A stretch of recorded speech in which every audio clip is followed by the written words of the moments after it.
کسی نے غیر کی زمین میں کنواں کھودا اور اتفاق سے کنواں کھودنے والے کا رشتہ دار نے غیر کی زمین میں کنواں کھودا اور کنواں کھودنے والے کا ہی رشتہ دار اس میں گر کر مر گیا، یا غیر کی مملوکہ زمین میں یعنی کسی دوسرے کی مملوکہ زمین جس میں اس کی ملکیت ہے، زمین میں پتھر رکھ دیا، پتھر سے اتفاقاً پتھر رکھنے والے کا رشتہ دار اس سے ٹکرا گیا اور گر کر بیچارہ مر گیا۔ اب اس صورت میں کیا ہوگا؟ اس صورت میں عاقلہ پر دیت واجب ہوگی، صرف عاقلہ پر کیا ہوگی؟ دیت واجب ہوگی۔ عاقلہ میں نے بتا دیا،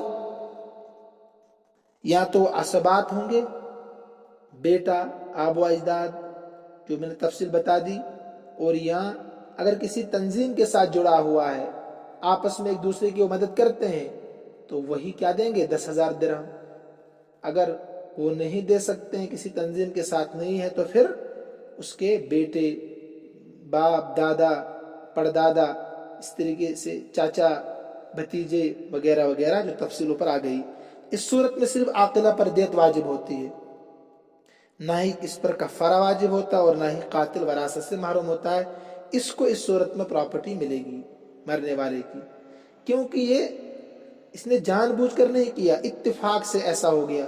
اس نے کنواں کھودا تھا، اس میں آ کر کوئی گر گیا رشتہ دار، ٹھیک ہے، یا اس طریقے سے پتھر رکھ دیا تھا کسی غیر زمین میں، تو کوئی اسے ٹکرا کر گر گیا، مر گیا بیچارہ، تو اس صورت میں وراثت اس کو ملے گی، لیکن کیا ہوگا؟ عاقلہ پر دیت واجب ہوتی ہے۔ یہ تو جو کتاب سے میں نے لکھایا تھا آپ کو، یہ چیزیں پوری ہو گئی۔ اب کچھ آپ الگ سے بھی سنیے، تین چیزیں۔ اگر کوئی بچہ یا پاگل یا کم عقل انسان اپنے مورث کو قتل کر دے، مورث مطلب ہے نا جس کی پراپرٹی اس کو ملنے والی ہے، جو کہتے ہیں مورث، اپنے مورث کو قتل کر دے تو یہ وراثت سے محروم نہیں ہوگا۔ اس کو غور سے سمجھیے آپ۔ بچہ ہے، پاگل ہے، ٹھیک ہے، یہ کم عقل انسان ہے، اس نے اپنے مورث کو قتل کر دیا، تو یہ وراثت سے محروم نہیں ہوگا، اس کو وراثت ملے گی اس کی۔ کیوں ملے گی؟ اس لیے کہ شرعی اعتبار سے مکلف نہیں ہے، لا یکلف اللہ نفسا الا وسعها، کیونکہ بچہ ہے، نابالغ ہے، پاگل انسان ہے، کم عقل انسان ہے، تو اس صورت میں بھی ان کو مقتول کی وراثت پراپرٹی سے حصہ برابر ملے گا۔ اور یاد رکھیے، قتل کی 4 صورتیں جو اوپر مذکور ہوئی، اس وقت معنی ارث ہوتی ہے جب کہ قاتل نے اپنے مورث کو بلا وجہ شرعی قتل کیا ہو، یعنی ناحق قتل کیا ہو، جو میں نے شروع میں بتا دیا۔ لیکن اگر شرعی عذر کی وجہ سے قتل ہوا ہو، مثلا قصاصاً قتل کر دیا گیا کسی کو، یا حد زنا میں اس کو رجم کر دیا، محسن تھا، شادی شدہ انسان تھا، اس کو رجم کیا گیا، ٹھیک ہے، یا اپنی جان بچانے کے لیے مجبور ہو کر قتل کرے، اپنی جان بچانے کے لیے مجبور ہو کر کسی کو قتل کرے، اس کو مارنے کے لیے آ رہا تھا واقعتاً، اب اپنی جان بچانے کے لیے وہ قتل ہو گیا، تو ان سب صورتوں میں قتل کرنے والا وراثت سے محروم نہیں ہوگا، بلکہ اس کو وراثت ملے گی، پراپرٹی کو مالک ہوگا۔ یہ چند صورتیں تھیں جو آپ کے سامنے آ گئی ہے، آپ ان کو بغور سنیں اور بار بار سننے کی کوشش کریں۔ اس کے بعد ہم پڑھنے جا رہے ہیں کیا؟ باب معرفت الفروض و مستحقیہا، باب معرفت الفروض و مستحقیہا، یعنی فروض مقدرہ اور ان کے مستحقین۔ میں پہلے لکھ کر یہ آپ کو ارسال کروں گا، تو آپ اس کو کاپی میں نوٹ کریں، اس انداز میں جس انداز میں میں لکھوں گا، تو پھر انشاءاللہ یہ سبق کل میں سمجھانے کی کوشش کروں گا۔ تو یہاں تک جتنی باتیں آ گئی ان کو آپ پھر سے سنجیدگی کے ساتھ یاد کریں، اچھی طریقے سے یاد کریں، تو انشاءاللہ کل ہم باب معرفت الفروض و مستحقیہا کا سبق شروع کریں گے۔ فصل فی الموانع تک مکمل ہو گیا ہے۔ اللہ تعالی ہم سب کا حامی و ناصر ہو۔ اللہ تبارک